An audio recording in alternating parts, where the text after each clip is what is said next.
Momenteel wordt de walbeskoeiing van de Moersterveert in Moerre vernaaid. De oude dam worden weer vervangen en er weer nieuwe steigers online.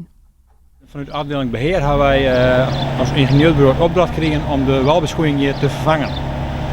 De oude situatie is is slecht, begint te slingeren, hout is verrotten en er wordt opgeknapt door een nieuwe houten damband te plaatsen.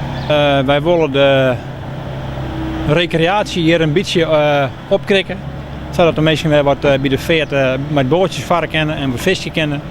Hier zijn ook een paar visstijgertjes en ik wat stijgertjes met mijn kano in en uit komen kunnen.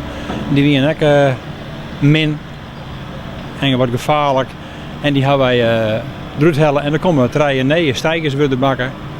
Aan het begin, aan het eind en in het midden van het project. Zodat de mensen weer wat bij het wetter recreëren kunnen.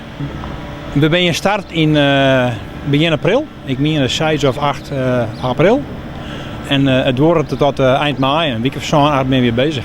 We zijn bezig hier vanuit het centrum begonnen. En beginnen deze hele veert pakken wij een lengte van 300 meter pakken op.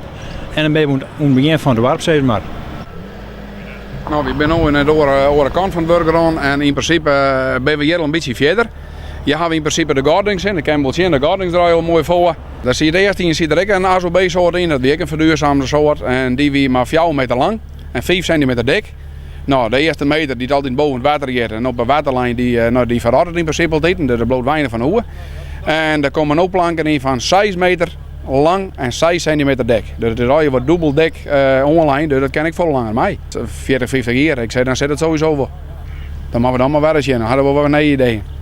Ook de bewoners zijn blij met de nieuwe walbeskoeiing, omdat het goed is voor recreatieactiviteiten. Nou ja, goed, alles wat opgeknapt wordt is natuurlijk ten behoeve van het dorp.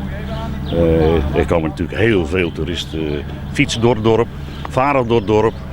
En zoals je kunt zien liggen er verderop ook wat bootjes en achter mij een kano. Er wordt ontzettend veel gebruik gemaakt van deze vaart. Dus als je daar wat aan opknapt, ja, dan is dat wel zo bevorderlijk voor het dorp. En de mensen die wonen.